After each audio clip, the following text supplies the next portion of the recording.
오늘 이 이야기는 성경에 물론 많은 이야기가 있습니다만은 오늘 이 이야기는 제가 아는 성경의 어떤 이야기보다도 많은 질문이 이제 등장합니다. 질문.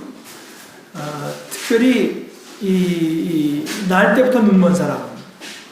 그러니까 쭉 보고 있다가 뭐 무슨 병이 들거나 사고가 생겨서 시력을 잃은 것이 아니라 날 때부터 이제 소경이기 때문에 의학적으로 말하면 이 사람이 시력을 다시 찾을 가능성은 이제 없는 겁니다. 그러니까 눈이라고 하는 게 이게 이미지가 들어가는 것뿐만 아니라 뒤에서 그걸 처리하는 신경 같은 것들이 다 있어서 지금 뇌와 연결이 되어 있는데 본 적이 없으니까 그 뒤에 신경도 이미 다 기능이 없다고 봐야 되죠. 그러니까 이 사람이 눈이 밝아진 그 다음부터 이제 사람들이 그에게 대해서 묻습니다. 우선 질문이 이겁니다. 지금 자기들 앞에 멀쩡히 눈을 뜨고 있는 이 사람이 자기들이 늘 봐오던 사람, 과연 날 때부터 눈이 멀어서 자기들에게 구걸을 하면서 살아가던 그 사람이 과연 맞는지 그것부터 우선 궁금해합니다. 눈을 떴으니까 여러모로 행색이 달라졌을 거 아닙니까? 얼굴 표정도 달라졌을 뿐 아니라 자기 차림새도 자기가 이제 추스릴 수 있을 것이고요. 그러니까 그 사람이 맞나 헷갈리니까 본인이 내가 바로 그 사람이요 하니까 그 다음 질문은 이겁니다. 그러면 어떻게 눈을 뜨게 되어서 묻습니다. 이게 당연한 거 아니겠습니까?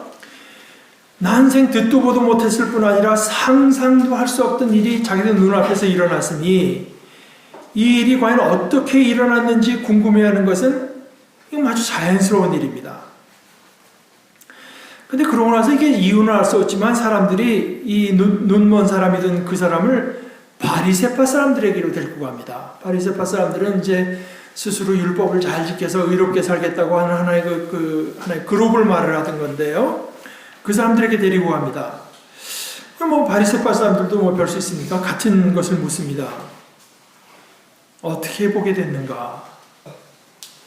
그가 말합니다. 말할 게 별로 있습니까? 그분이 내 눈에 진흙을 바르시더니 그 다음에 씻으라고 해서 내가 씻었더니 그냥 이렇게 보게 됐습니다. 근데 이건 너무 싱겁고 도무지 거기에 이 사람들이 그래서 보게 됐군요 할 만한 것이 아무것도 없습니다. 그들의 궁금증을 풀어줄 만한 설명이 도무지 못 됩니다. 그러다가 이번에 18절인데 이게 유대 사람들이라고 불러요. 유대 사람들. 근데 이게 다른 사람들을 말하는 것은 아닌 것 같아요. 이 바리새파 사람들을 굳이 유대 사람들이라고 불렀는데 아마 많은 사람들이 느끼기에 요한이 전하는 이 이야기에는 이거보다 훗날 교회가 유대인은 이제 예루살렘에 성전이 있고 각 고장마다 회당이 있는 시나고그라고 해서 그런데 처음에는 예수 믿는 사람들도 안식일날 같이 회당에 들어가고 했었는데 예수 믿는 사람들이 회당에서 나온 것이 아니라 회당에서 쫓겨났습니다. 유대인들에 의해서. 그래서 이 교회가 유대인의 회당에서 쫓겨난 형편이 반영되어 있는 것 같아요. 이 이야기에는 22절에 더 구체적인 설명이 있습니다. 그 부모는 유대 사람들이 무서워서 이렇게 말한 것이다. 예수를 그리스도라고 고백하는 사람은 누구든지 회당에서 내쫓기로 유대 사람들이 이미 결의해 놓았기 때문이다. 그 당시에 예수를 그리스도라고 고백하는 사람이 몇이나 있었을지 모르겠습니다. 그래서 이 이야기는 오히려 훗날 교회의 경험이 이 이야기에 이제 반영되어 있다 생각하는 건데요. 그래서 꼭 바리새인들 뿐이 아니라 다른 여러 유대인들도 예수를 그리스도라고 고백하는 사람은 회당에서 내쫓자, 출회하기로 한 결의에 유대인들이 다 동참했던 것 같아요. 제가 한 20여 년 전에 이제 제가 다니던 신학교 과정 중에서 하나가 성지 여행하는 게 있었습니다. 성지 여행하고 뭐 페이퍼를 하나 내면 학점을 좀 받는 게 있어서 이제 따라갔던 적이 있는데, 그래서 이스라엘에 간 적이 있습니다. 저희들 갔을 때 관광 안내원을 이제 남자 한 분, 여자 한 분이 있었는데, 두 분 다 이스라엘 사람들이었습니다. 그래서 낮에 일찍 일어나서 뭐 이것저것 하다 저녁 때 와서 밥 먹고는 이제 강의를 듣고는 했었는데, 그러다 어느 날 저녁에 얘기가 나오다가 토픽이 유대인들이 겪은 박해, 유대인들이 특별히 불행한 얘기지만 그리스도인들에게 겪은 박해. 미국에서 어떤 사람이 쓴 거 보면은 자기 어렸을 때만 해도 자기 유대인이었는데, 자기 학교 갈래 보면 뒤에서 애들이 오면서 자기를 CK 그러면서 놀렸대요. 미국 아이들이. CK라고 하는 건 뭐냐면 크라이스트 킬러, 그리스도를 죽인 놈들. 그러면서 학교 가는데 뒤에서 따라오면서 그렇게 이제 자기를 욕하고 했답니다. 물론 뭐 가장 대규모로 일어난 것은 히틀러에게서 일어났지만은, 그래서 이 유대인이 그리스도인들에게 박해받은 얘기가 나왔어요. 그러니까 우리를 안내하던 그 여자분이 그거에 대해서 말했습니다. 그런데 그 일행 중에서 제가 다니던 학교에 신약을 가르치는 교수가 있어가지고, 예를 들어서 뭐 예수님께서 5,000명을 먹이신 데가 되면 거기에 대해서 뭐 강의도 하고, 저녁 때 호텔에서 이제 뭐 강의도 하고 그러던 분이 있었어요. 닥터 보르처트라고 하는데, 이 캐나다 분이었습니다. 변호사 출신인데, 그 여자분이 말을 하니까 닥터 보르처트가 일어나더니 말해요. Just to be fair. 공정을 기하기 위해서 자기가 할 말이 있다. 그리스도인들이 유대인을 박해한 것이 사실입니다. 그것은 정말 잘못된 일입니다. 그러나 just to be fair, 공정을 기하기 위해서 한 가지 더 지적할 것이 있다면, 먼저 박해를 시작한 것은 교회가 아니라 유대인들입니다. 그러면서 교회가 먼저 박해를 받았다고 해서 교회가 유대인을 박해한 것이 조금이라도 정당화되는 것은 아닙니다. 그러나 그냥 팩트를 말하기 위해서 자기가 말을 하자면, 먼저 박해한 것은 유대인이고, 그랬더니 그분이 하는 얘기가 그 증거 문건이 요한복음입니다. 그래서 오늘 이야기 가운데 바로 22절의 말씀이 그것입니다.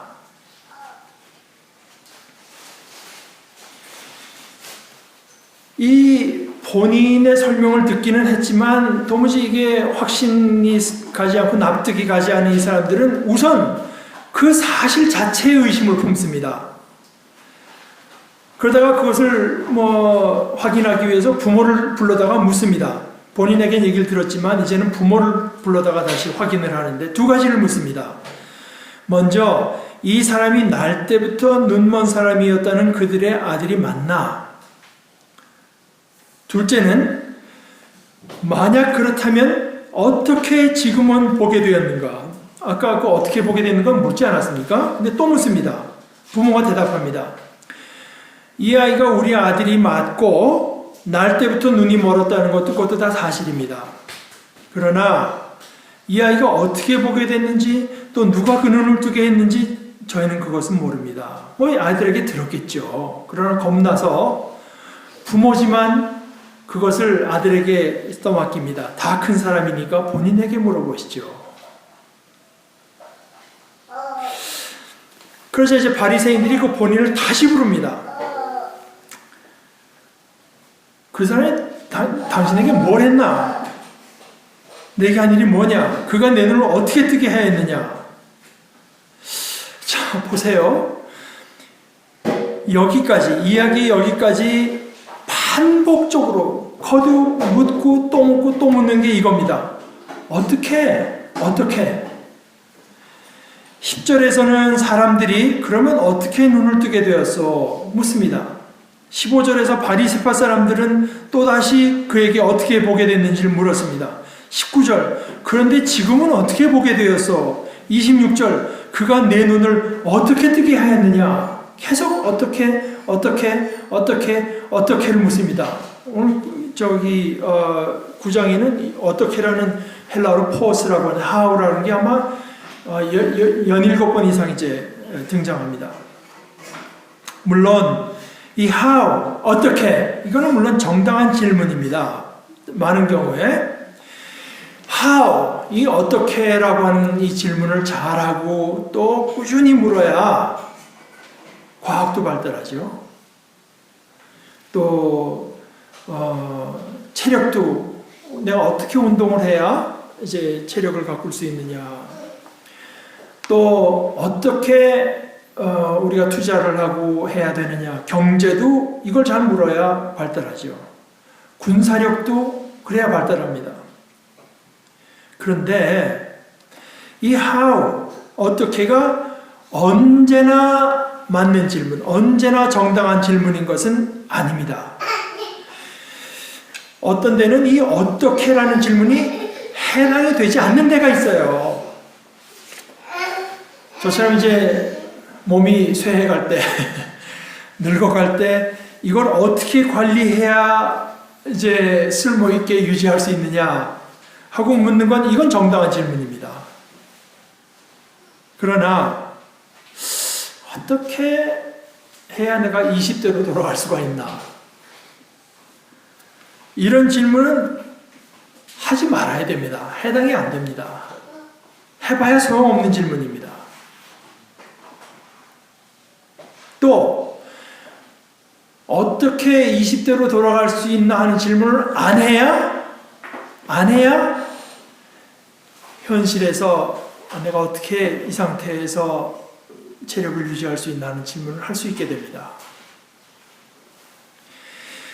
어떤 사람이 죽었을 때 이 사람을 어떻게 장사 지내는 것이 그 사람의 어떤 존엄성을 지키고 우리가 그를 잘 기억하고 하는 것이 될 수 있는가, 이런 걸 잘 이치에 따라서 물을 수 있고 또 물어봐야 되지만, 이 죽은 사람을 어떻게 되돌릴까, 살릴까 하는 질문을 안 하는 것이 옳습니다.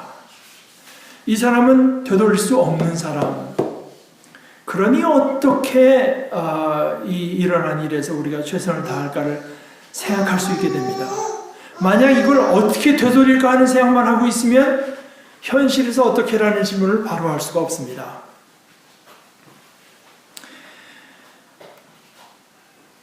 늙은 몸이 되돌아가는 것, 죽은 사람이 되살아나는 것은 불가능한 일이고, 그래서 이 어떻게가 해당되지 않는 일이기 때문입니다.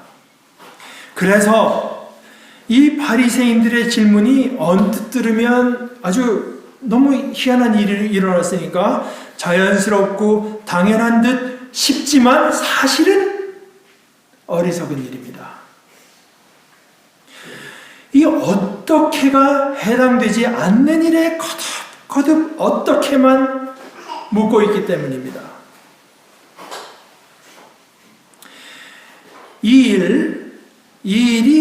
일에 대해서 어떻게 이 일이 일어났나, 이 how, 어떻게를 물을 일이 아니라고 하는 것을 바로 이 본인, 눈먼 채로 태어난 이 사람이 32절에 이렇게 말합니다. 나면서부터 눈먼 사람의 눈을 누가 뜨게 하였다는 말은, 무슨 사고가 나서 잠시 눈이 가리는 게 아니라 나면서부터 시력이 없었던 사람의 눈을 누가 뜨게 하였다는 말은 창세로부터 이제까지 들어본 적이 없습니다. Simply impossible. 불가능한 일입니다. 그래서 이것이 도무지 불가능한 일이라고 하는 것을 인정하면 우리는 어떻게를 묻는 것을 중단하게 됩니다. 그런데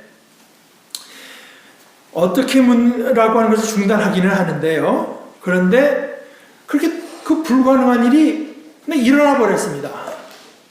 일어나 버렸을 때, 또는 도저히 일어날 수 없지만 꼭 일어나야만 될 때, 예수의 딜레마 아니겠습니까? 도무지 일어날 수 없는 일인데 일어나야만 됩니다. 그럴 때 우리는 어떻게를 묻는 대신에 다른 질문을 던져야 됩니다. 그런데 이게 잘 안 됩니다. 이게 잘 안 됩니다. 포기가 안 돼요. 오늘 이야기의 사람들이나 오늘 이야기 나온 그 다른 사람들이나 바리새파 사람들의 모습이 바로 우리의 모습, 우리 인간 모두의 모습입니다. 사실 여러분 생각해 보세요. 우리에게 꼭 필요한 것들, 절대적으로 필요한 것들은 사실은요, 다 불가능하지만 꼭 있어야 되는 일들입니다. 불가능하지만 일어나야 되는 일들.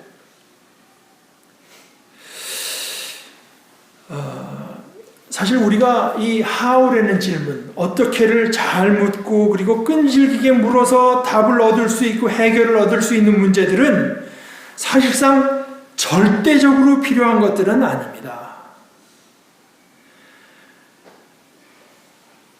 더 건강하게, 더 편리하게, 더 편안하게, 더 재미있게, 더 맛있게, 더 빠르게, 더 정확하게, 또 남보기에 더 그럴듯하게, 이런 것들은 다 어떻게를 잘 따져가면 얻을 수 있습니다.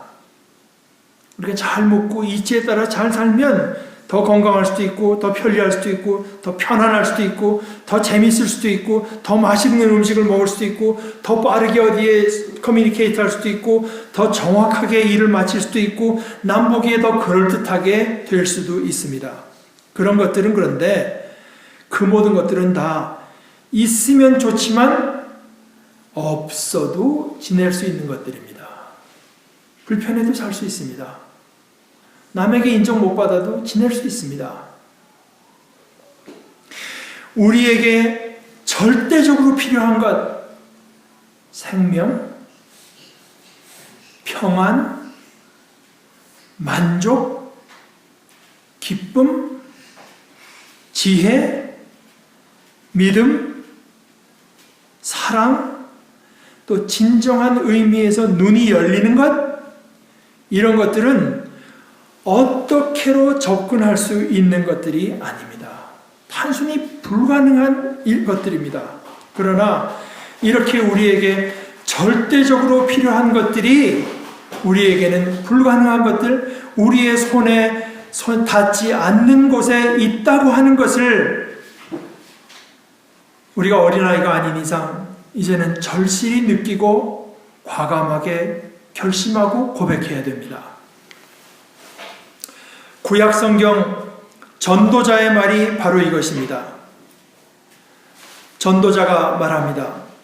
헛되고 헛되다. 헛되고 헛되다. 모든 것이 헛되다. 인간이 추구하고 성취하는 모든 것이 사실 헛됩니다. 인간이 추구하고 성취하는 것이 없다는 얘기가 아닙니다. 많은 것을 성취할 수 있는데 본질에 있어서는 헛됩니다. 인간은 많은 것을 이룰 수 있습니다. 이 어떻게를 잘 묻고 배워감으로써 많은 것을 이룰 수 있어요. 그런데 그렇게 열심히 한다고 해도 진정 새로운 것은 인간에게서 나올 수 있는 것이 아닙니다. 전도자가 말한다. 헛되고 헛되다. 헛되고 헛되다. 모든 것이 헛되다. 사람이 세상에서 아무리 수고한들 무슨 보람이 있는가. 한 세대가 가고 또 한 세대가 오지만 세상은 언제나 그대로다. 해는 여전히 뜨고 또 여전히 져서 제자리로 돌아가며 거기에서 다시 떠오른다. 바람은 남쪽으로 불다가 북쪽으로 돌이키며 이리 돌고 저리 돌다가 불던 곳으로 돌아간다. 모든 강물이 바다로 흘러가도 바다는 넘치지 않는다. 강물은 나온 곳으로 되돌아가 거기에서 다시 흘러내린다. 만물이 다 지쳐 있음을 사람이 말로 다 나타낼 수 없다. 눈은 보아도 만족하지 않으며 귀는 들어도 차지 않는다. 이미 있던 것이 훗날에 다시 있을 것이며 이미 일어났던 일이 훗날에 다시 일어날 것이다.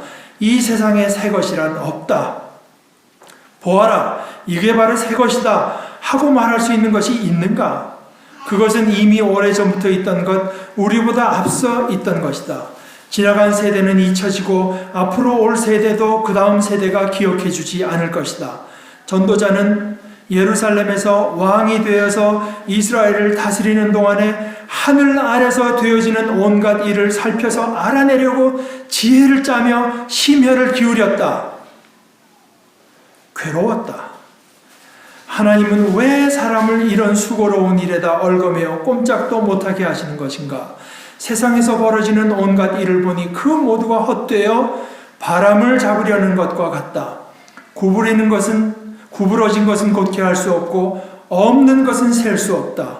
나는 장담하였다. 나는 지혜를 많이 쌓았다. 이전에 예루살렘에서 다스리던 어느 누구도 지혜에 있어서는 나를 뛰어넘지 못할 것이다.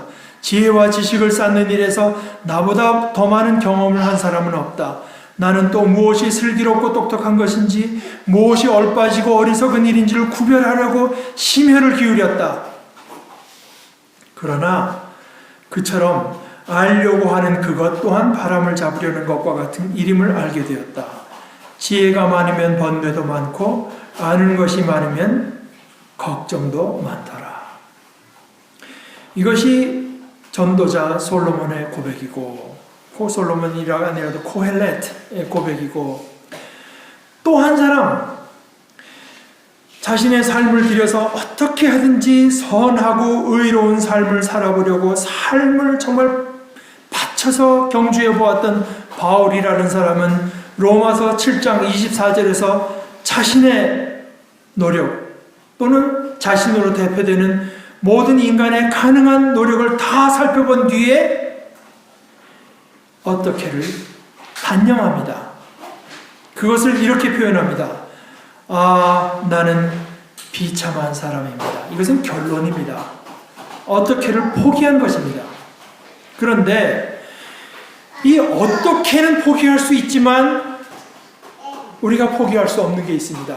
선, 의, 생명, 지혜, 빛, 기쁨, 이것들은 포기할 수 없습니다.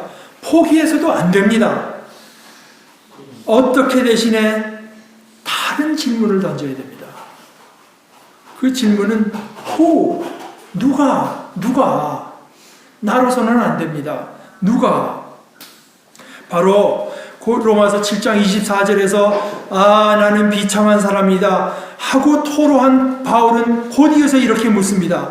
누가? 나는 어떻게 비참한데 여기서 벗어나기는 나야 되겠습니다. 그런데 그러면 누가 이 죽음의 몸에서 나를 건져주겠습니까?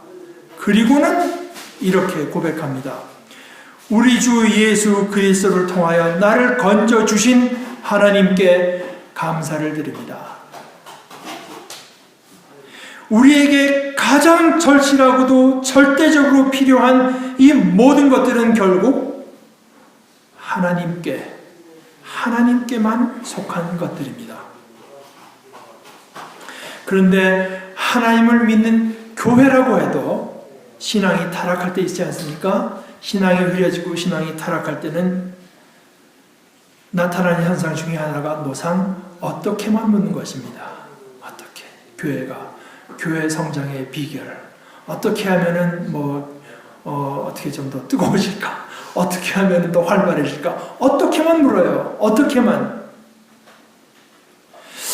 우리 하는 예배를 이 경배와 찬양식으로 바꿔볼까? 부흥회를 해볼까? 누구 뜨겁대는 강사 불러다가 저 교회에서 그거 해서 됐더니 우리도 한번 제자 훈련이라는 걸 한번 해볼까? 아버지 학교라는 걸 한번 도입해볼까? 바꿔 말하자면 교회의 신앙이 바른 길에서 벗어날 때, 타락할 때, 흐려질 때 이 어떻게가 해당되는 것에만 마음을 두는 것입니다. 이 어떻게를 잘 따지면 교회 사람도 물론 늘어날 수 있죠.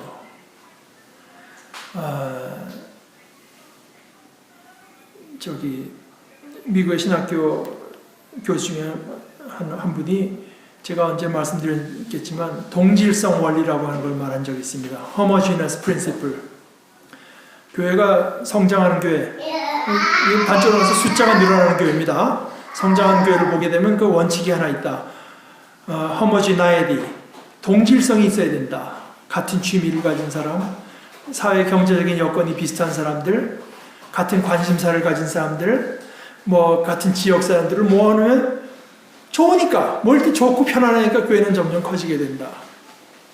그런데 이런 것들은 다 어떻게가 해당되는 것들, 있으면 좋을지 몰라도 꼭 필요한 것들은 절대적으로 아닌 그런 것들입니다. 오늘 이야기는 한편으로는 사람들이 거듭거듭 어떻게를 결론 없이 묻는 모습을 보여주지만 그것과 더불어서 또 한 가지 진행되는 것이 있습니다. 그 질문은 뭐냐? 예수가 누군가 하는 것입니다. 제자들이 먼저 2절에서 예수님을 이렇게 부릅니다. 선생님, 랍비여. 근데 제자들의 질문에 5절에서 예수님의 대답은 예수님이 대답하시다 이렇게 마칩니다. 나는 세상의 빛이다. 17절에는 이번에는 그 바리새인들이 눈 멀어뜨는 사람에게 묻습니다. 그가 당신의 눈을 뜨게 했는데 당신은 그를 어떻게 생각하오? 그 사람이 설명할 땐 그랬거든요. 예수라는 사람이 와서 제가 눈을 떴습니다. 예수라는 사람이었습니다. 그 사람이 먼저. 그래서 눈을 뜨게 한 당신은 그를 어떻게 생각하고 했더니 그 사람의 대답이 그분은 예언자입니다. 이거는 사마리아 여인의 대답하고 비슷하죠. 예언자입니다. 그래서 눈을 뜬 뒤에 처음에 그는 예수를 예언자로 여겼습니다.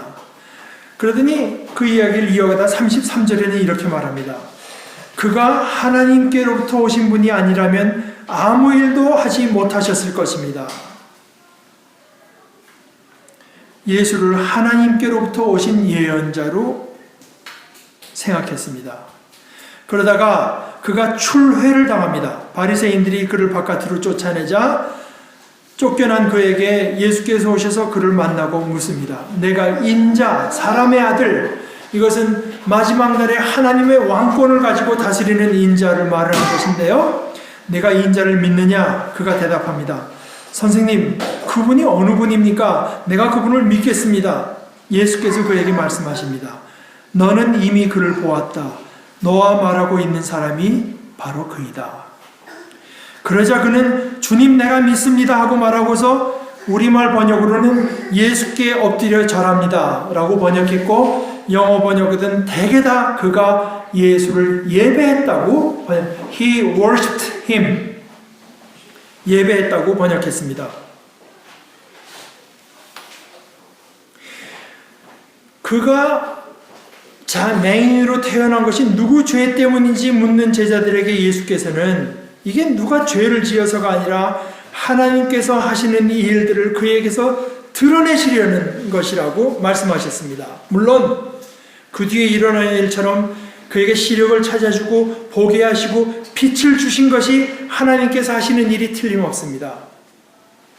그러나 더 중심된 것은 그가 무엇을 보았는가?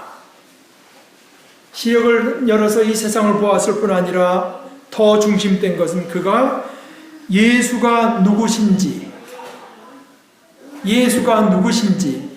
이것을 보게 되고 또한 알게 된 것입니다. 사실 우리에게 절대적으로 필요한 것은 이것 하나밖에 없습니다. 예수가 누구신가? 이것을 보는 것 하나밖에 없어요. 그리고 이것이 하나님의 일입니다. 우리들에게 이 은혜를 주시는 하나님께 감사합니다.